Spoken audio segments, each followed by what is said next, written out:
You're tuned into Roundtable with Steve. Today, I want to talk to you about something that's actually been like a thorn in my side for the longest. We have these so called black leaders. Who elected them as black leaders? I mean, was there like a black leader election that I didn't know about?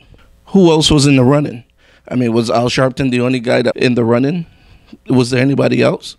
I mean, how bad could number two be if this is the guy that we elected as our black leader? I'm black and he doesn't lead me. He doesn't even represent me.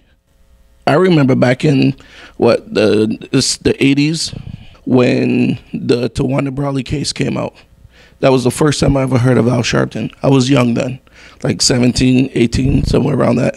If you're not familiar with the Tawana Brawley situation, basically it was a young black girl that accused white police officers of raping her. And Al Sharpton jumped on it, but you know how he is. Wherever there's money, he'll follow. But anyhow, that turned out to be a fraud. After all the stuff that he was pushing forward and everything, I don't think that actually brought the community closer together. I think it pushed the community further apart.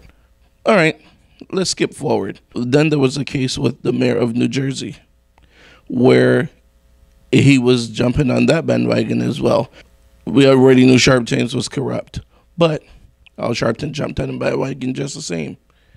Because again, where there's money, he will follow. Now we skip forward a couple of years with situations of police officers killing unarmed black men and even our black youth. And again, where there's money, Al Sharpton will follow. My question to Al Sharpton and to the other people that are sitting there saying, well, he is a black leader. Well, my question is, where is he when there's a black on black crime?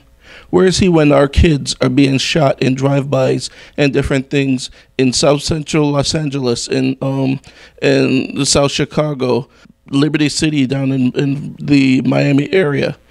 Where is he when these things are happening? Where is he when people are saying don't snitch and then our crimes go unsolved? Where's he when these things are happening?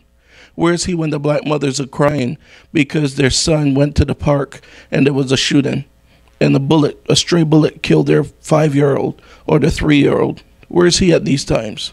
Is it because there's no money in that? I mean, seriously, think about it. Black lives matter all the time, not just when money is flowing. So when we look at these people as our leaders, we have to start to wonder where they're leading us. We have to start to wonder, do they have our best interests at heart, or do they just want our money?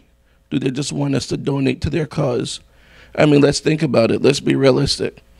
Al Sharpton has the president's ear, the attorney general's ear, all these other people's ear, and still can't get anything changed. Still can't get anything to happen at all to benefit us. Let's look at Martin Luther King. In a time when we were not able to sit at the same lunch counter. We were not able to go to school in the same schools. We were not able to do so many different things because of segregation. He was able to make it to the White House. He sat down with Lyndon Johnson and got change to happen. All right, this guy now, he has a black president, a black attorney general. He sits and eat with them, party with them, hobnob with them, and all these different things, and still can't get anything to happen. Is it just me? Or does it seem like he just doesn't want anything to happen? Because you got to remember, he makes money off of all these uprisings. He doesn't make money when everything is calm and quiet. There's a big difference. There's a difference between being a black leader and just leading the people to slaughter. And that's basically what I think is happening. I think that there's a lot of different ways that this man could actually be an effective person in our community. And again, I'm not using the word leader, but I think there are a lot of ways he could be an effective person in our community to help to bring our community together, regardless of the outside community. Let's try to strengthen ours first. And then once we strengthen our community, then we can start looking at the others and say, hey, you need to respect us. But until we respect ourselves, who's going to respect us? We can no longer sit by and just say, oh, that person's a black leader. He's black, so hey, whatever. We can't sit by and let the person that has the loudest voice be our leader. Those days are gone. Let's be realistic. We need to get up and educate ourselves and to see what's going on in our community. We need to get up and educate ourselves about the attorneys in our area that are running for judge, the people that are running for Senate, the ones that are running for Congress, the ones that are running for mayor. We need to find out about those people and see if they effectively represent us. If anybody out there knows whenever the black leadership election is, let me know, because I really would like to cast a ballot. I would like to throw a couple of names in the election. Black leaders are people like Shirley Chisholm, Malcolm X, Martin Luther King, Megan Everett, Betty Shabazz. These are people that were black leaders. All right, there's so many other people, Langston Hughes. There's so many people out there that are black leaders that went out there and did so much without asking for anything in return. Not only did they do it without asking for anything in return, but they went out there and they did it silently.